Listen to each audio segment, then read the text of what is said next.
Hi, let's wait for some people to come in before we actually start. Now, this session is probably going to take about, say, 40 minutes because there's a lot of material that I'm about to give you. So, what happens is that I'll be looking at my PC. So, when you see me do this, it simply means that I'm looking at my PC. I'm not ignoring you guys. Now, I want to talk to you about Matthew 24. Initially, this is supposed to be a series that is being taught in the church. Unfortunately, what has happened is that after part 1 and part 2 has been taught in church, people are not really ready to accept what is being taught. So I've decided to actually do it on Facebook Live instead. This is actually part 2 of the series. Part 1, you can actually look at old videos, but basically, well, part 1 is just introduction. Part 2 is where the meat really is. So what I'll do is that there are 5 of you here. Probably I'll just give about another minute for people to come in before we start talking. Hi, Susan. How's things? I would really love you guys to come back to Malaysia so that I can meet you guys again. Let me read to you Matthew 24. Matthew 24. This is my series on the last days madness. I call it the last day madness because this is the series, my series of end time teaching. There'll be 6 lectures on this. The first of the lectures was actually called the last days madness, but this is part 2, but I'm treating this as part 1 because when it comes to part 2, what happens is that there will be repetition of what is being taught in part 1. Hi Angie, so good to see you. Hi Carol, so good to see you. Let me start my reading. Matthew 24. Matthew 24 is perhaps the most famous passage when it comes to end times teaching from the mouth of Jesus itself. Let me read to you something very important. Jesus left the temple and was walking away when his disciples came up to him and called his attention to his buildings. Now, I want you to realize the context on this. You have to understand that Jesus was in his final week. And he just came into Jerusalem and was supposed to head to the temple in Jerusalem and take his place as the Messiah. So he's supposed to go inside there and proclaim himself to be kind of like, the Prime Minister of Israel or the King of Israel, the 2 kings of Israel. And the apostles were supposed to have their crowning glory because they have been, hi Shannon, they have been following Jesus for about 3 years. And so this was their crowning moment. Whereby they were supposed to be made, ministers of education or ministers of this and ministers of that. So they were supposed to be crowned the 12 judges of Israel. The interesting thing is that suddenly the apostles realized that Jesus, instead of walking into the temple, decided to actually move away from the temple. So they pulled Jesus and they said this, do you see all these things? Calling attention to their temple. And suddenly Jesus said this, truly I tell you, not one stone here will be left on another, and everyone will be thrown down. Suddenly Jesus prophesied that the temple will be destroyed. So, what happens? Next passage. As Jesus was sitting down in the Mount of Olives, or rather on the Mount of Olives, the disciples came to him privately. And he says, tell us. He said, when will this happen? And when will be the sign of your coming and of the end of the age? Now, this is very crucial for us to recognize because the disciples came to him privately. So Matthew 24 is a private message. It's not for everyone. It's only directed to the disciples. This is crucial because many of us, when we read Matthew 24, we think Jesus was talking publicly. And so we think everything that Jesus says in Matthew 24 applies to us. It doesn't. It applies to them, the disciples. Now, and this is what Jesus said. Rather, what the disciples actually asked him was, when will this happen? When will this be the sign of your coming? And when will the end of the age? Now, I want you to realize something very important here. Jesus hasn't died yet. Jesus hasn't died yet. So when the apostles ask him, when is your coming? It doesn't mean that when is Jesus coming back? But rather, when is the sign of your coming is something that the Jews understand, because they understand when the temple is destroyed,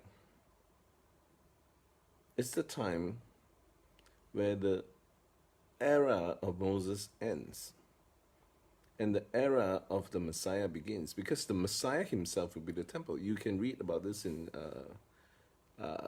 Revelation 21, when John says, when the New Jerusalem came down and men and God now lives among men, and there's no temple because the Father and the Son is the temple. See? So when the temple is destroyed, immediately the Jews would know when is the end of the age of Moses. It doesn't mean when is the end of the world. See? So when they are asking when is the sign of your coming, it's a sign of coming out rather than coming back. In other words, when is Jesus revealing himself to be the Messiah? Hi, Chris. Now, so they were asking for signs. And Jesus answered this: for many will come in my name claiming I'm the Messiah and will deceive many. You will hear of wars and rumors of wars, but see to it that you are not alarmed. Such things must happen. Then the end is still to come. Nation will rise against nation, kingdom against kingdom. There will be famines, earthquakes in various places, and all this are beginning of birth pains. Now, I want you to remember what Paul said. Paul said this, that creation is subjected to frustration until the revelation of the sons of God. So this birth pains thing is also related to this passage. Then what happens is that these are the three signs. So I want to talk to you about these three signs. But most important of all, I want to talk to you about the preamble before Matthew 24, so that you have an idea when all these things will happen. Because most of the time, when you see the modern day preachers, when there's an earthquake, they'll say that, Jesus is coming back. When there's famine, they say Jesus is coming back. When there's a war, Jesus is coming back. And now they come and tell you that, people like Joseph Prince, people like Joel Austin, people like Krifik Dollar, are false messiahs. They're not. Simply because people don't understand the context of what Matthew 24 is actually teaching about. Because you need to know Matthew 23 before you understand what is Matthew 24. And this is what Matthew 23 in verse 33 says: you snake, you brood of vipers, how would you escape being condemned to hell? Now, who's Jesus speaking to? Jesus was speaking to the Pharisees of that day. Hi, Alec. You're going to love this message. How would you escape being condemned to hell? So who are these people who are condemned to hell? You and me? No, it's the Pharisees. You see, therefore, Jesus said, I'm sending you prophets and sages and teachers. Some of you will kill and crucify. Others you will flog in your synagogues and pursue from town to town.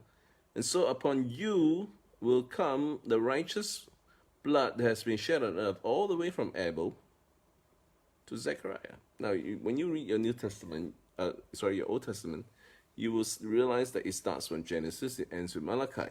But when you read the Torah, or the Jewish version of the Old Testament, it starts with Genesis, it ends with Zechariah. So what happens is that they are saying that, what happened from the beginning of the world until the last prophet of the Old Testament, the blood, their deaths are imputed upon the generation of which Jesus existed. Listen to this. And upon you will come upon the righteous blood that has been shed on earth, from the blood of righteous Abel to the blood of Zechariah son of Berechiah, whom you murdered between the temple and the altar.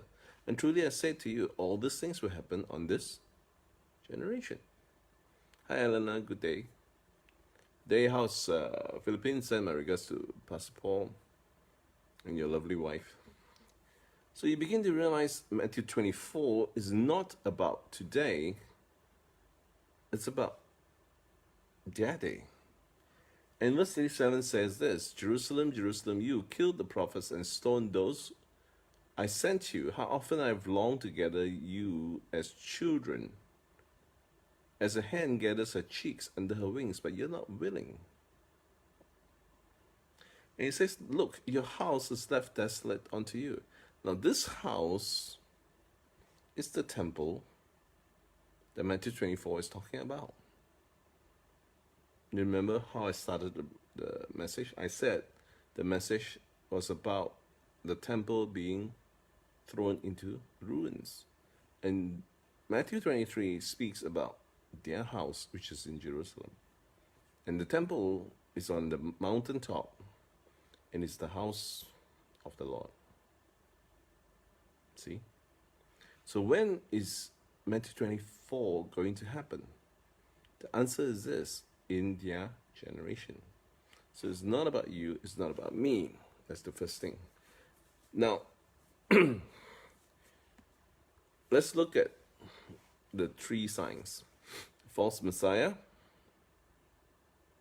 rumors of war, and earthquakes. I want you to realize that today, most of us, when we look at false Messiah, we think that false Messiah are false teachers. You realize there is a self-proclaimed expert in exposing false messiahs. His name is Dr. Gene Kim, probably one of the most arrogant people you ever meet on YouTube. He always says that people attack him, but the reason it's not that people attack him, it's just that people are trying to defend what he's actually saying. So what happens is that, welcome Pastor Derek Day. What Gene is actually saying is everybody is wrong, only he's right.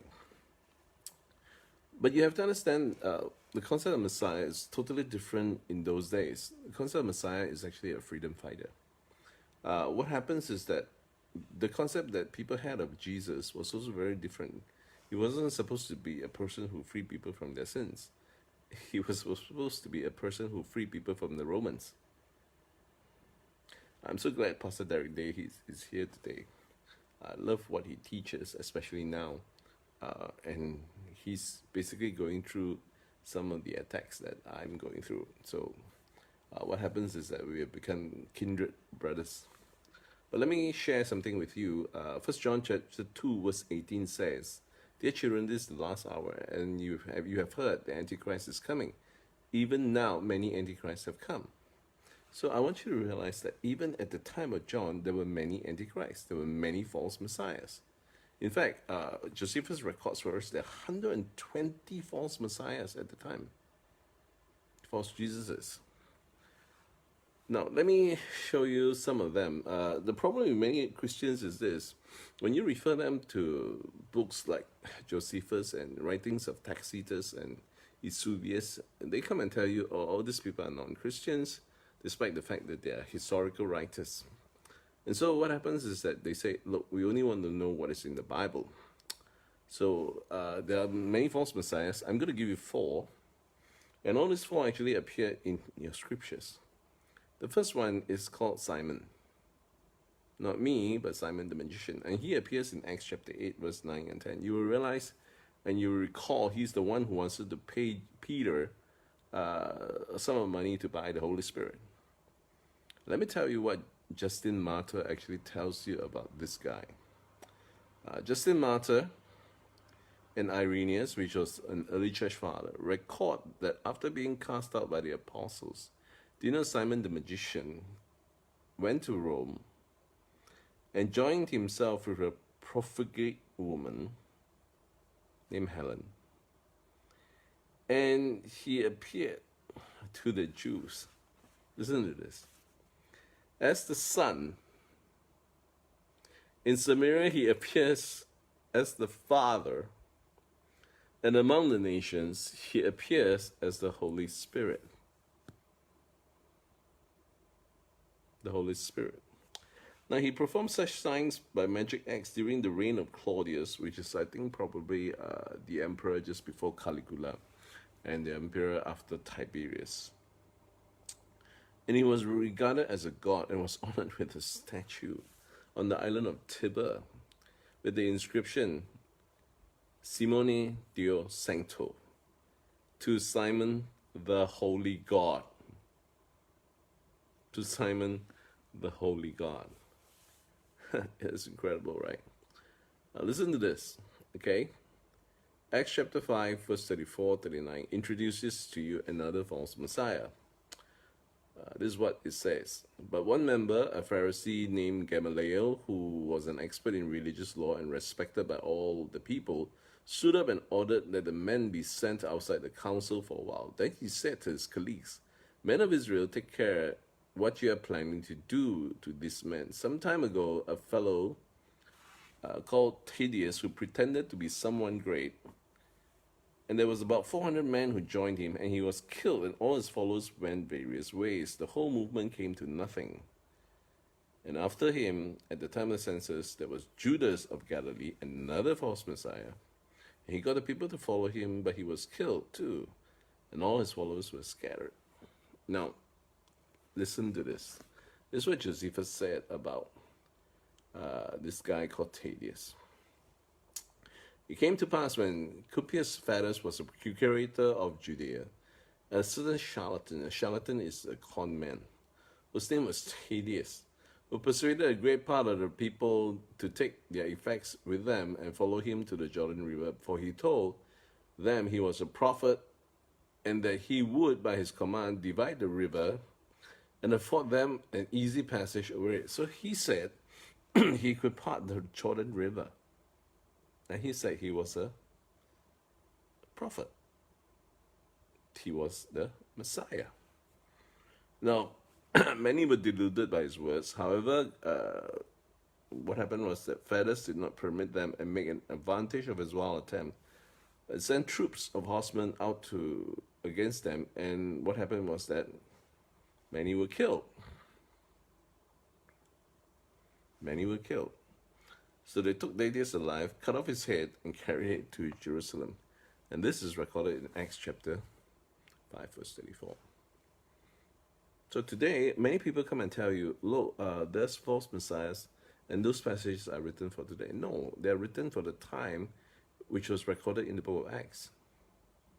And the book of Acts actually records events from AD 30 to AD 70.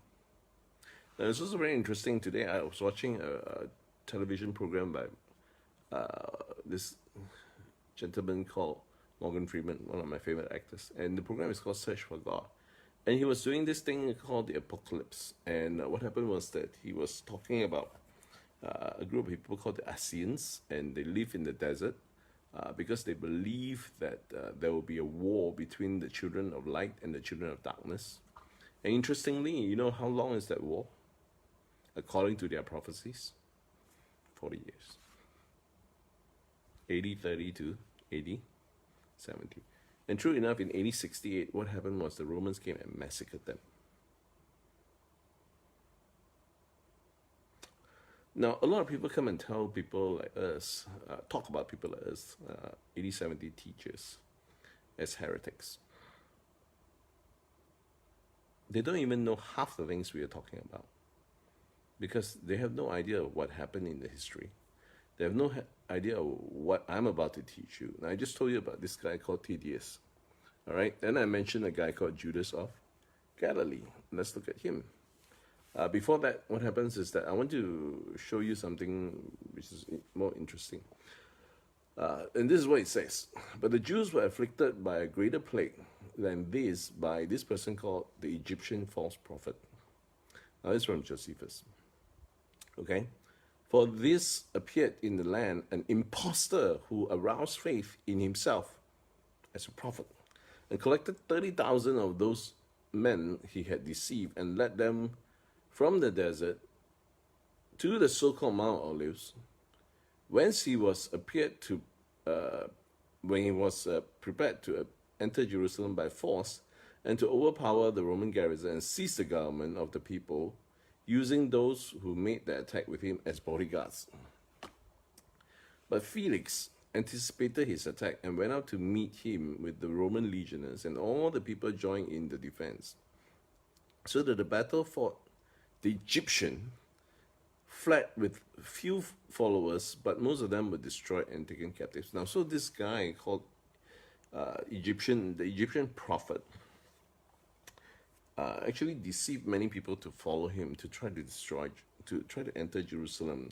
Why? Because he wants to go into Jerusalem and he wants to be proclaimed as the Messiah. Now you may see this and say, nah, Egyptian, nothing to do with the Bible. That's not true. Look at Acts 21. As the soldiers were about to take Paul into the barracks, he asked the commander, may I say something to you? Acts 21 verse 37. Do you speak Greek? He replied. Aren't you the Egyptian who started the revolt and led 4,000 terrorists out into the wilderness some time ago? Notice that. It's in the book of Acts. Then we have this guy whom I read to you earlier. After him, Judas the Galilean appeared in the days of the census and led a band of people in revolt. He too was killed, and all his followers were gathered. Now, who in the world is this Judas? He was a Jewish leader who led the resistance to a census imposed by the Roman tax purposes by Quirinius in the Jordan's province around 6 AD. He encouraged Jews not to register, and those that did had their houses burned and their cattle stolen by his followers. He began something called the fourth philosophy of the Jews, which Josephus blames for the disastrous war which the Romans had with them in AD 66 to AD 70. These events were discussed by Josephus in the Jewish War and the Antiquities of the Jews, and mentioned in the Act of the Apostles. See? False messiahs. At that time. Now, we haven't even talked about people like Cerinthius, we haven't even talked about people like John Levi, we haven't even talked about people like Nero. So, what happens is this. Let's move to the other part. Rumors of wars. Again, remember this. I said the messages were actually told to the apostles privately. Now he says this, you will hear of wars and rumors of wars. See to it that you are not alarmed. Such things will happen, but the end is yet to come. Now this is what Josephus said. So he got all things ready. After a sumptuous manner as he was able, a very sad calamity befell the Jews in Mesopotamia. Why? Because in AD 49, there was a revolt in Jerusalem. Now, when you talk about war, to come and tell me these things, okay, when are we never involved in a war in this post 80-70 world? Every year there's a war. In fact, my American friends like Derek will come and tell you, there was a war during Vietnam. There was war in 1945. There was a war against Iran, against Iraq. And now we have a war against ISIS. So when you come and tell people there's war and rumors of war, it has been happening for more than 2,000 years, except one period of time called the Pax Romana, which is actually the Roman peace. Because the last war, that the last enemy of the Romans at the time was Germania. You will see this in the show Gladiator, and how after defeating Germania, there was no more war. So they enjoyed peace for how many years? Guess. 40 years. Why?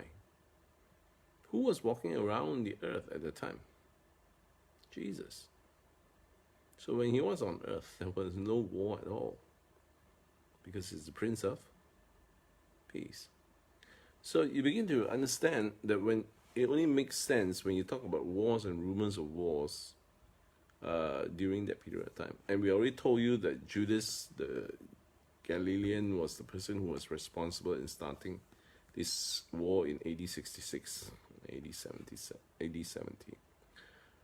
Let me read to you something very interesting. Suetonius mentions a famine in the life of Claudius in chapter 18, and he says there was scarcity of food, which was the result of bad harvest that occurred during a span of several years. Now today we talk about famine, we always talk about Africa and all this nonsense. Well, there's famine all over the world now. But what is really relevant was the famine. Actually, there was a massive famine at that time. Even the Roman historian Tacitus actually mentions famine in his annals in chapter 11, verse 4. A vision came to me at night was the reason charges were filed against that man. In that dream, he claimed to have seen Claudius crowned with a wreath made of wheat, and ears of which were folded downward. And after this vision, the predicted lean harvest came. So you begin to realize the famine that was being described by Jesus is not about today, it's about those days. Listen to this, what Thomas Newton, a 16th century commentator, actually said. Matthew 24, verse 6 to 7. The next signs to be given of his coming were several terrible calamities, as wars or rumors of wars, famines and pestilences, and earthquakes in diverse places. And you shall hear about wars and rumors of war, see that you're not troubled, and all these things. Now, listen to what he says. Now, accordingly, there were wars and rumors of wars that appears in the historians of those times, especially Josephus, to relate particulars which would indeed transcribe a great part of the history of Jewish wars. See, there were also more rumors of war where Caligula, the Roman emperor, this is just before Nero, ordered his statue to be set up in the temple of Jerusalem, which the Jews refused. And as such, what happens because of the refusal, that gave a reason for the Romans to actually attack Jerusalem. It says this, okay, listen to this. Having therefore a reason to apprehend a war from the Romans, were in such consternation that they omitted even the tilling to their lands. But this storm was soon blown over, and their fears were dissipated by the timely death of that emperor. So Caligula died. But listen to this. Nero arose. Let's look at the issue of famine. It is further added that there shall be famines, pestilences, earthquakes in diverse places. There were famines as particularly prophesied by a guy called Agabus. Now this is mentioned in Acts chapter 28, surprisingly.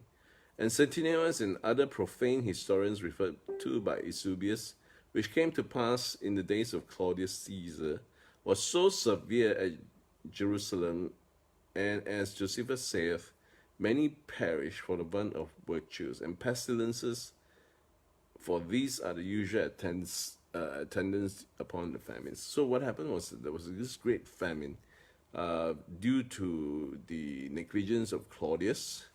And so what happened was that there was not enough food. And this was even prophesied by a guy called Agabus in Acts chapter 28. So this famine is actually not of today, but during AD 30 to AD 70. And this is what it says. Scarcity and badness of provisions almost always end in some epidemic distemper. We see many die by reason of the famine in the reign of Claudius. And Josephus further informs us that Niger was killed by the Jewish zealots. He imprecated, besides other calamities, famines and pestilences among them. So these pestilences actually appeared at the time.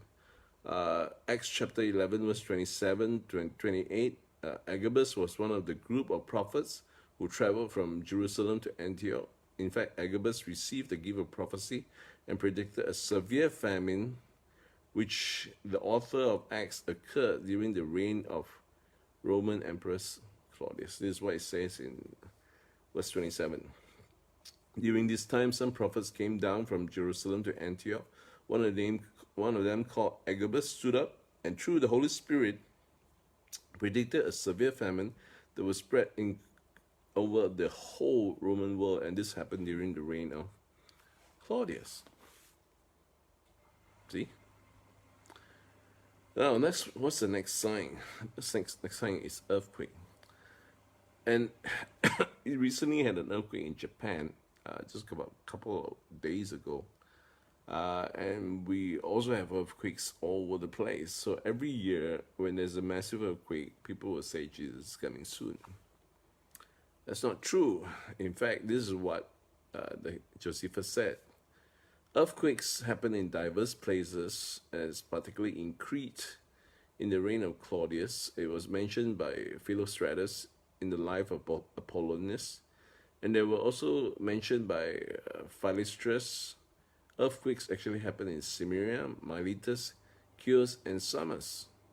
And these are all the places where Jews actually occupied. And in fact, it also happened in Rome, also in Laodicea, in the reign of Nero. This was mentioned by Tacitus, that the whole city was overthrown. And likewise, this place called Hierapolis, and Colossae, and Campania, and also in Rome, there was just earthquakes. In fact, there were so many earthquakes. One particular historian said the whole world was actually shaking. Listen to this.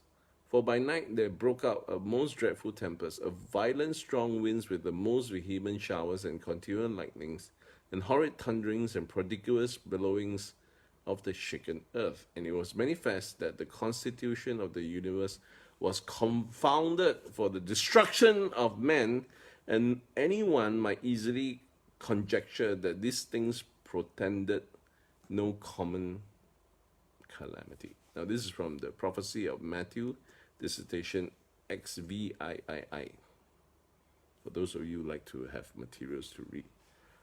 So you begin to realize there were earthquakes. Jesus, when he was put in the grave, there was an earthquake. In Acts chapter 4, when people were praying together, there was an earthquake. When Peter was thrown into prison, it was shaken by an earthquake. In fact, Seneca, the historian, actually says the whole wide world was actually shaking. Guys, why am I telling you all these things? I'm telling you all these things because people keep on believing in a rapture, in your future. And they say that all these things will happen in your future. It's not. Those things are already in your past. And so what happens is that, when you keep on talking about this rapture thing, and we tell people that it's in the past, then they call us heretics. Now, the reason why I'm giving you so much information, and some of this information, you really have to thank Pastor Paul White, because he's the one who digs up all these things, is to tell you that we really know what we are talking about, and we really have the facts to actually back up what we are saying. But when it comes to futurism, the problem with many people is that they come and tell you it's in 1948. Then they say one generation from 1948 is 1988. So they wrote a book called The 88 Reasons Why the Rapture Will Happen in 1988. Then 88 came, nothing happened. So they produced another book called 89 Reasons Why the Rapture Will Happen in 1989. That didn't happen. And so that they say that, the Y2K problem is coming, and so Y2K will be the end of the world. And nothing happened. Then they went and talked about the Incan calendar. Is it Inca or one of the Mayan calendar? Yeah. And they say that, look, it will end on December 21st, 2012. I want you to realize when you go and watch the program by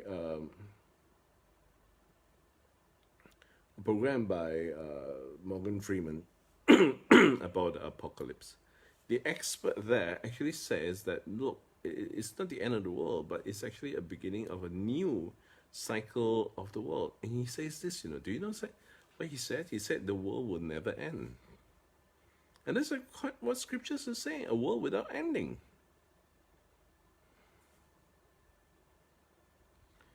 And so you begin to realize that, these people call us heretics. And yet they keep on predicting and predicting and predicting. Do you realize that also in September 15, 2015, they say the world will end because why? The constellation Virgo is placed in a situation whereby the sun is above her head, the moon is at her feet, and the 12 stars were surrounding the constellation of Virgo. And they say that, because on that day, the sun will turn black and the moon will turn red. Guys, can I tell you something? If you actually read that, which is in Revelation 12, can I tell you what the sun, moon, and stars are? You think about it, okay? You just think about it for a moment. If the sun moves 1 centimeter closer to planet Earth, what will happen? We'll be burned to death. If the moon suddenly goes out of orbit, we will not be standing on the floor. We'll be floating in the air. Because the moon is instrumental to our gravity. And if a star actually falls down from heaven to you, what's the point of running to the hills in Judea, as Jesus prophesied? This is what we call literalism. It is very unfortunate. Why? Because many people do not know that when you are talking about scriptures, they're Hebraic in nature. And so a lot of things are actually figures of speech. Do you know what you want to know what the sun is? Now, Joseph had a dream. The sun bowed down to him, the moon bowed down to him, and the 11 stars bowed down to him. So who was the sun? The father. Who was the moon? The mother. Who was the 11 stars? His brothers. So the sun, moon, and stars actually represent the family of Jacob. And what do you call the family of Jacob today? What's Jacob's other name? Israel. So the sun, moon, and stars do not represent the actual sun, actual moon, and actual stars. They represent Israel.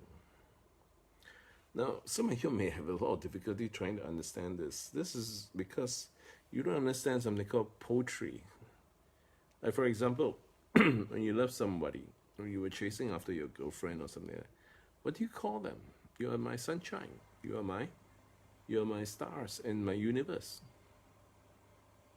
This poetic language. And this is how Easterners speak.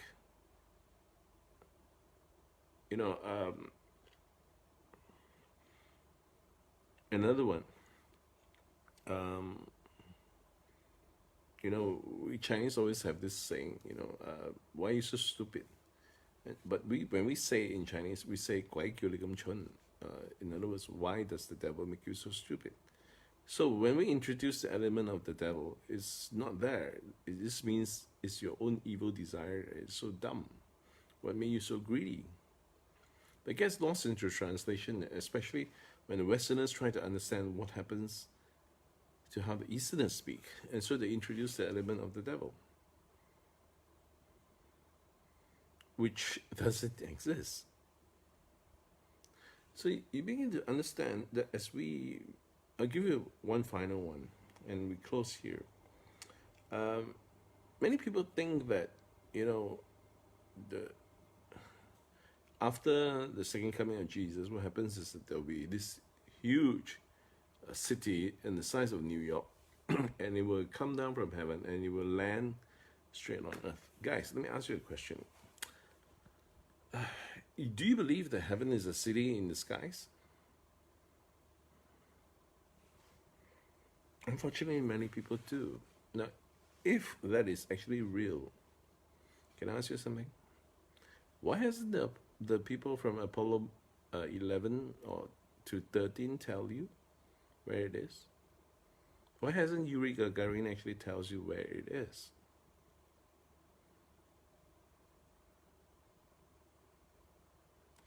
Many people misunderstand the concept of kingdom of heaven for heaven.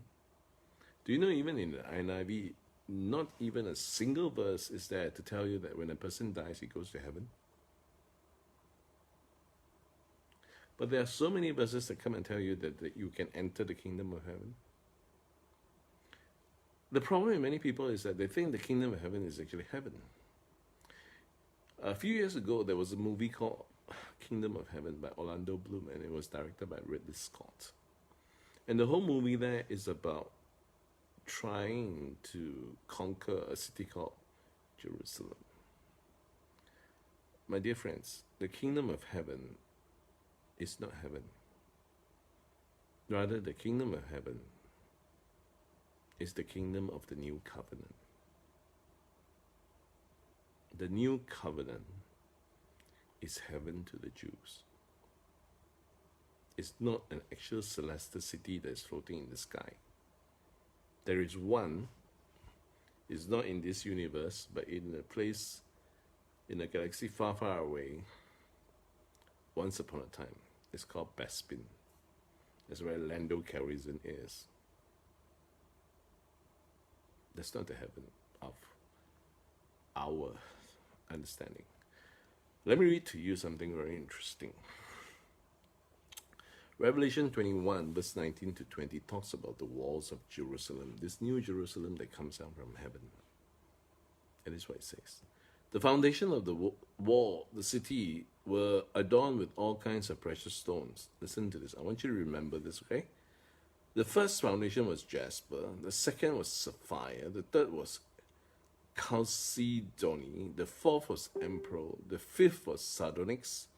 The sixth, fifth was sardonyx. The sixth is sardius. The seventh is chrysolite. The eighth is beryl. The ninth is topaz. The 10th is chrysoprase, the 11th is jacinth, and the 12th is amethyst. How many stones? 12. Can I show you something? This is a breastpiece of the Old Covenant priest. Then mount 4 rows of precious stones on it. First row is carnelian, chrysolite, and beryl. The second row will be turquoise, sapphire, and emerald.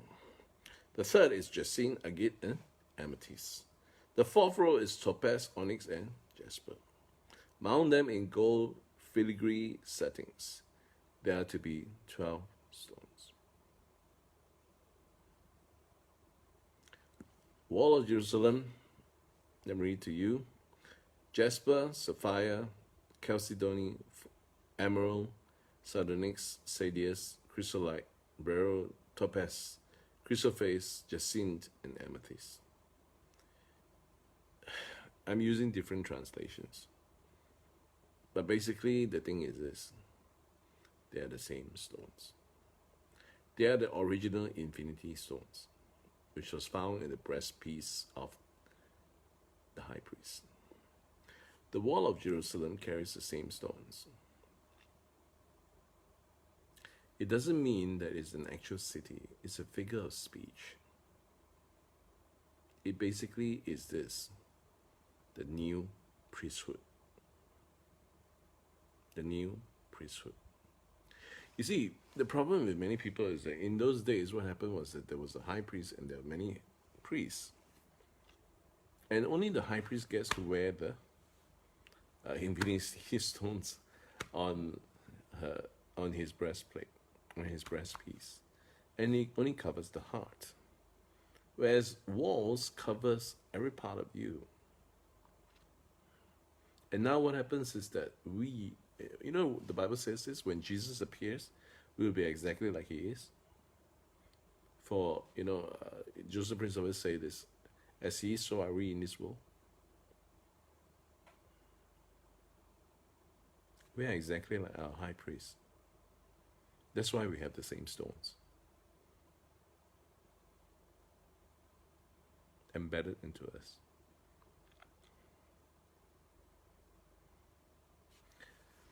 us. Shannon, you're talking about, which stones and crystal magic and all that. Do you realize the stones represent what? Is this? There are to be 12 stones, one of each of the names of the sons of Israel, which are engraved like a seal with the name of one of the 12 tribes. You see, the beauty is this. When the high priest goes into the temple, he carries these 12 stones, each one of them by name, a tribe of Israel. And he goes into this Holy of Holies, and what happens is that as the glory that is on top of the Ark of the Covenant shines, the stones become brighter and brighter and brighter and brighter and brighter as they approach God. And so what happens is that, you just imagine the incredible brightness that's on his chest as he moves into the Holy of Holies. But the problem is this, he has to come out. And so what happened was that when he comes out, the glory that is on the stones begin to fade away. The interesting thing about the wall of Jerusalem is that the stones are on the wall, but the light lives inside the city, which means to say the light comes out from inside rather than from outside. And the light is constantly in us. And so what happened to all the 12 stones? What happened to all the sons of the living God? They constantly shine. And the shining doesn't fade away.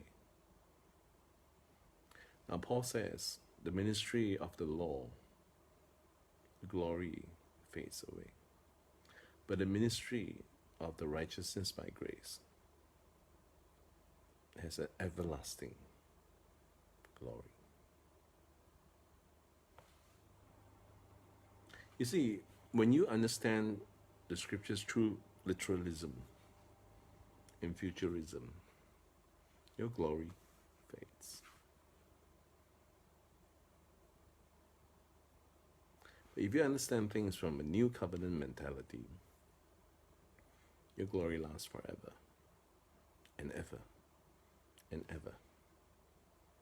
The sad thing about today is that people keep on thinking that people who come and tell you about 80-70 are people who do not know the Bible. That's not true.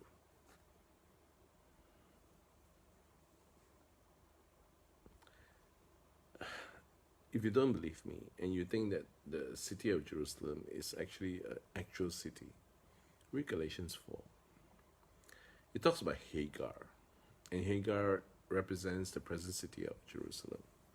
Then it talks about Sarah, which was actually the city which is from the above. And the interesting thing is Paul said this, both of these are figuratively talking about covenants. Which means basically this, guys, if it's about covenants, you're already in the new Jerusalem. You're not waiting for the new Jerusalem to come, because you are the new Jerusalem. The unfortunate thing is that when people don't understand this, they look forward to a resurrection. When people understand this, they look forward to not a resurrection, because they look forward to a resurrected life. That's why in the Old Covenant, the 12 stones are on a breastpiece. It's only for one person. But when it comes to the New Covenant, the stones are covering everyone.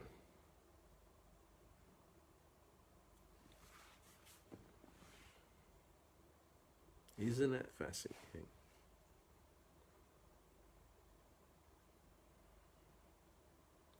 I'm supposed to teach on the next part in church.